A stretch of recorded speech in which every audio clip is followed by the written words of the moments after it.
Have you both scored in Soccer Aid? Nah, let me take this one. I think Martin hasn't scored and I've scored twice. Oh, no, I can't count the penalty. But yeah, there's penalties. you can. Oh, yeah, you take that. But, Yeah. you know, whatever. And he used to be, I think he used to be virtually a professional, right? Or you were a professional. For 2 games where we got But hey, hammered. it's not about me. You carry on plugging whatever you're doing. You carry on plugging the Line of Duty Christmas special. See you guys. See you later, mate. Ladies and gentlemen, Martin Compston. How you, team? Morning, Martin. Morning. And it, mate. Took, what, 10 seconds for that? Yeah. Not even. Well, even. you know, that's because it's one of my best Yeah, voices. it's I could absolutely fit in the mean streets of Glasgow with that accent. I won't try it, but... No, I wouldn't. I definitely wouldn't try that. Did I ever tell you the story? I've got a friend of mine called Jody. How are you, by the way? You good? Good, mate. Good. Thanks again. Thanks for having me back. Listen, you're welcome at any time. He's such a great actor. My friend Jody used to drop into a Scottish accent every so often just for giggles, just because he would. And we were getting a train somewhere once. We're down in Brighton, there's a little coffee kiosk. So he just, does anybody want a coffee or anything? It's from York. You know, yeah, right. So he just walks up and he goes, "Hey mate, how you doing? I get a coffee and a tea, please." And the fella behind the counter goes, "Absolutely. Where are you from?" Jody just goes, "Where are you from?" I had that word, the worst where sometimes I don't like doing it because I like showing you can change accents, and I had an audition. I was up for a thing in America and I was getting quite close to it. You go down to like the final auditions and my manager at the time said, "Look, you're really close to this. Don't give them an excuse not to give it. So don't spook them with your accent. So go in as American." Right. And as I started talking American, I got through 10 minutes and somebody at the back went, "Are you not from Greenock?"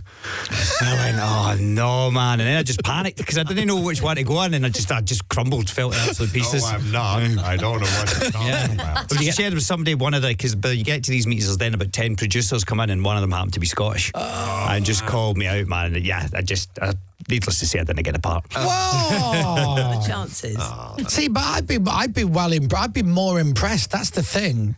I think that, mate, because I've got friends who do it. It's each to their own. But I've got people who start to change their accent. I think it's more impressive if I hear somebody speaking their own and then they can go into something else. Yeah. But I've got people and they've got these kind of mad transatlantic accents. And it is funny. I've got a particular pal who does it when I'm especially in America and we're in the car. And I'm like, you realise it's just me and you here. Nobody else you're trying to impress. But listen. I know I'm sure you've heard this countless times before. But I saw you acting before I heard your real voice. So I heard you being an Englishman. Yeah. That's your voice. Yeah. So when I heard you speaking Scottish, I'm like, God, that sounds really authentic. And then somebody went, that's how he talks. And I'm like, no way. Yeah. So I'm genuinely, I'm not being self-deprecating here. I'm not good at them, and that's why. But I need to put in a ton of work. Whereas I'm really jealous of people who can just do a joke in an Australian or an Irish accent or something that does not come naturally to me. But then that can be counterproductive because then people. There he is. Yes, there's a bulging. Lee Max waving through the window. We just said The fox in the box. Come on, Lee. It's like a reunion, Lee. Well, we're live on the air. Great striker England never had. Live on the radio. I've just had a message saying, "Can you pop in and say hello to Martin?" Yeah, and then realised you were talking to him. No, it's fine. And it's awkward now. I've waved. No, it's You're looking well, mate. You got a nice wee trim there. Oh, thank you. Yes, I've shaved it all off and gone for a shorter beard. Yeah, Of course, we are both professional football players. I know this. Well, of Have you both scored in Soccer Aid? Nah, let me take this one. I think Martin hasn't scored and I've scored twice. Oh no, I can't count the penalty. But yeah, there's penalties. you can. No, Oh, yeah, you take that. But you know, whatever. And he used to be, I think he used to be virtually a professional, right? Or you were a professional. For 2 games where we got But hey, hammered. it's not about me. You carry on plugging whatever you're doing. You carry on plugging the Line of Duty Christmas special. See you guys. See you later, mate. Cheers, Lee. See you, man. Bye, Lee. There you are. What a lovely reunion that was. Boy. He's really happy with the fact that he scored a couple of goals now. But we were as well because he was getting a bit of stick from the England lads, so he moved over to our team because I think he missed a couple of penalties, and then he came to us and scored the winner in the 90th minute, and that was a good moment. And he's been milking it ever since, and I would too. Absolutely. Yeah. The Soccer Aid thing. See, I can't kick a ball to save my life, but I've always thought, God, if I'd have just been like reasonably good at football, because when Soccer Aid started, I'd have been on Radio 1, and I'm like, I'd have had the call. It's great crack. It really is.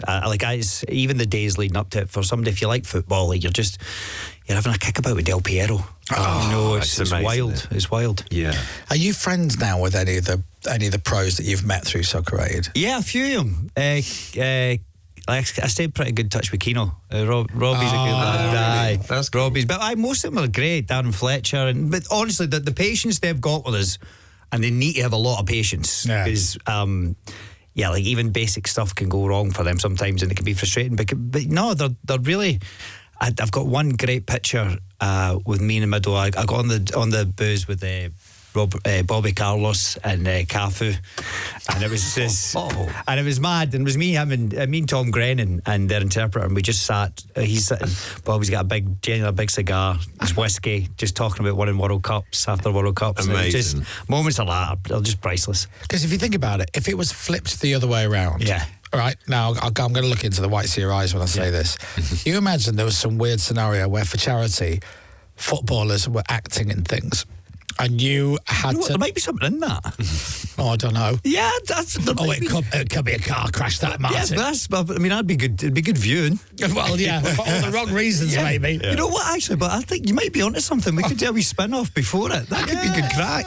Yeah. Soccer theatre. Yeah. Anyway, listen, we're not here to talk about that. We're here to talk about The Rig, which has returned for a second season. Now, I'm gonna be honest with you. When we got asked a while back, maybe a month or so ago now, we get like, do you want this person on the show? Do you want that person on the show? And they said your name, and I'm like, yeah, absolutely, get Martin in. We love him. What's he plugging? Oh, it's the second season of The Rig. And I'm like, I don't even know what the first season of The Rig is.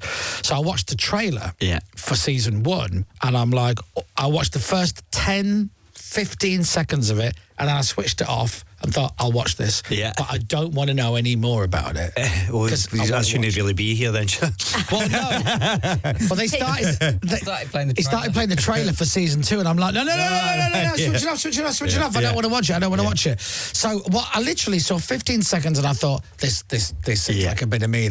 So I've watched. I don't know how many episodes. I think I've got one episode left of season 1 or something. All right, good. I've been binging it, and it is absolutely not what I thought it was going to be. It takes, because when I got offered it, it was my friend John Strickland who was the exec, and he said, look, I'm doing this thing on an oil rig, and he said, I know your dad used to work offshore, so this might be something off your street. So I thought it was going to be this show about hard drinking men coming home, social strife, and it just takes this mad left turn, and you're like, Huge. what is it? And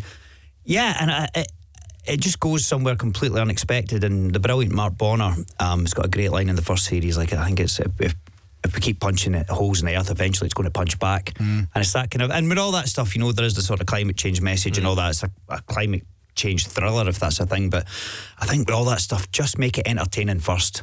Whether it be drama or comedy, make people laugh, escape, and then you can slip a message in there, because the news cycle at the minute is just relentlessly, thingy. So just make sure people are entertained. I'm still not 100% sure what's going on.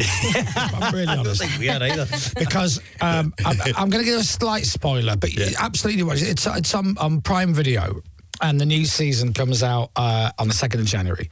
So they're on an oil rig, and when you're watching something and you kind of preempt what's coming, right? So you think you're really clever. I know what's going to happen here. So they're on the oil rig, and someone's leaving, and then he doesn't get to leave, and he's got the arse, and he's like, ugh.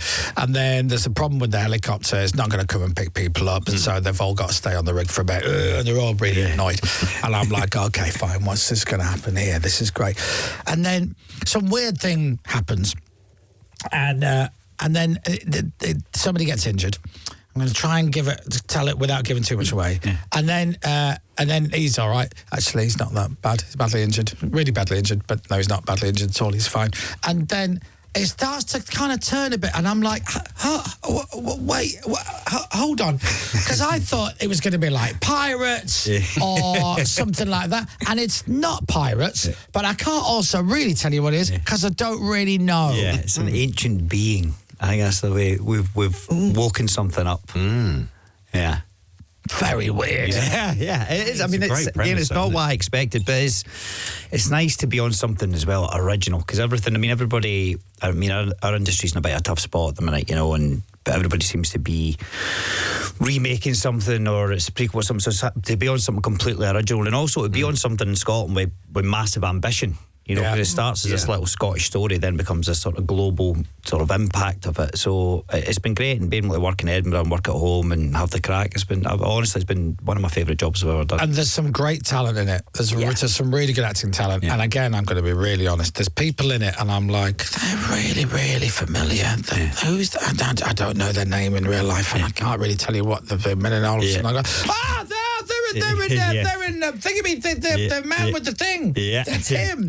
And then somebody else appears, and someone else appears. You go, it's a proper powerhouse. Yeah, you've got some. You've got talent. Emily Hampshire from Schitt's Creek. You've got Ian Glenn from The Sea. I mean, the great Ian Glenn from Game of Thrones and all that. But I mean, one of them is you got Big Owen Teal, my pal, and Rashenda from Line of Duty. But Mark Addy, you know, and Mark is The fella from the Full Monty. Yeah, mate, because I still get, there's certain people I get a wee bit starstruck around Mark. Mark's a friend, but I still, because the Full Monty was so iconic for everybody growing up, film, wasn't it? So he's just kind of, you come up and going, it's Dave, you know. But it's he's exactly. He eats a Mars bar in the shed. Wrapped in cling film. He's because he's sort of he's the baddie in this, and it's a testament of what a good actor is. But Mark's exactly what you'd hope. He's just a big teddy bear. Yeah, I mean, he's great fun to be around, great company. But as I said, it's a good mob to be around. His opening scene when he appears is I think he says like 3 words or 4 words or something like that. But like, because you go, oh, I wouldn't mess with him. Yeah. Which is, I always think is a great sign of a great actor when you go, oh, I like him. Yeah. Somebody appears on the screen and then they say something and you go, oh, hello. Oh, he's You know not as well, changed. like the Yorkshire accent, it's a good baddie accent. Absolutely. Yeah. So blooming right. Yeah. Can I talk about Line of Duty? Because that's the other show you do. Yeah, That's really popular. Do you know that? Yeah, it's done all right. It's done well. Is that coming back? Look, the thing with it is, I love that people ask. I mean, the love that when people stop asking about it, it'll be a sad day, right? So I do love that. But the problem is, see, when you keep talking about you don't want to give fans false hope. Right. Because there's now thing people go excited, like, oh, they're starting now, so we're not planning anything immediately. We'd love to do another one at some point, but I mean, we're all working next year on other stuff. Well, stop working on other stuff. Stop being selfish. So I'm hopeful and sure we'll get to it at some point. But honestly, once we're going to do it, you'll hear it from us first. Like we'll be delighted to tell people. So I just feel it's not fair on people when they keep going, oh, they're back now, they're doing this. But yeah, we'll tell you when we're doing it. Does it become a pain? Like, if all 3 of you are in the same place at the same time and you're like, we should meet for coffee, does one of you go, oh, we can't meet for coffee? Because if someone takes a picture, they'll be like, oh, they're filming! But that kind of gets people, like, people are always great. It's just, it comes out in the papers the next day. But again, I understand it. It's actually, in some ways, a backwards compliment in it to say, because it means we generate a bit of news. So it's huge. So, yeah. But honestly, you'll hear it from us first. Your character I almost don't even want to go down this road, but your character, Steve, in Line of Duty. Oh, by the way, I also love the fact that he's called Steve.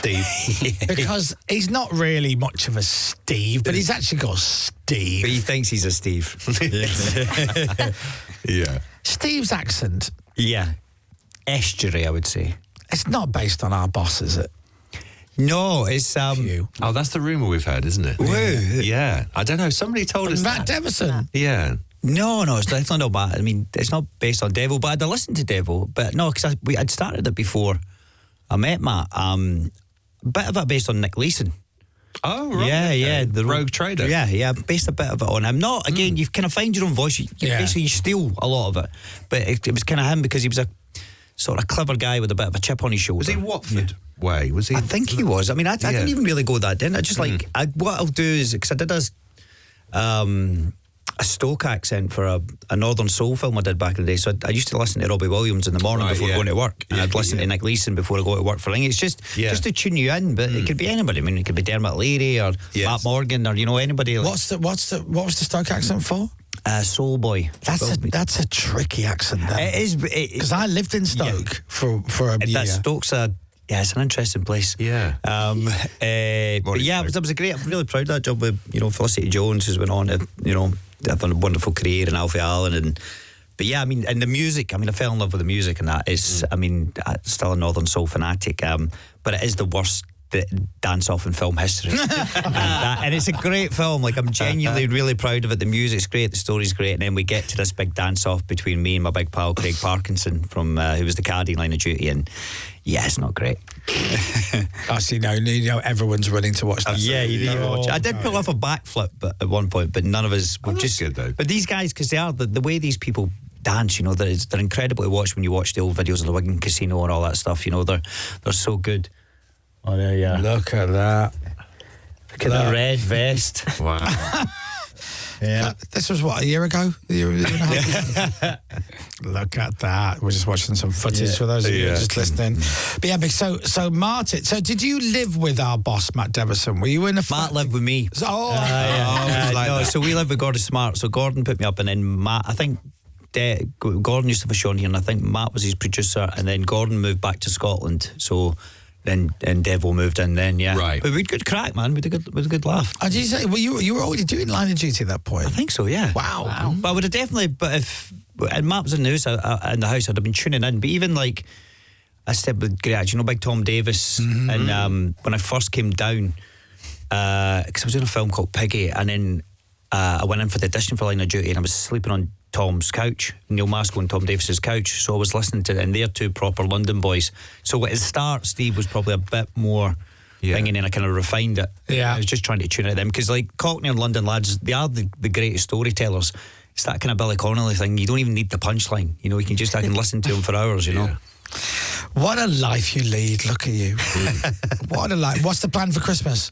I'm going to head back to Scotland. I've been lucky enough to be working here at home most of the year, but the wife and the wee one are over in Vegas, our place there. So head back to Vegas, really quiet Christmas there. Let her, because she's been holding the fort, and she's going to take a couple of days. I know as soon as I get off that plane, she's just going to go here and disappear. Which right. Yeah, and then I'm back here. I start my new job. I've got a show coming out, and another different show coming out on Prime in March. So back to promote that and start filming my new job here in February.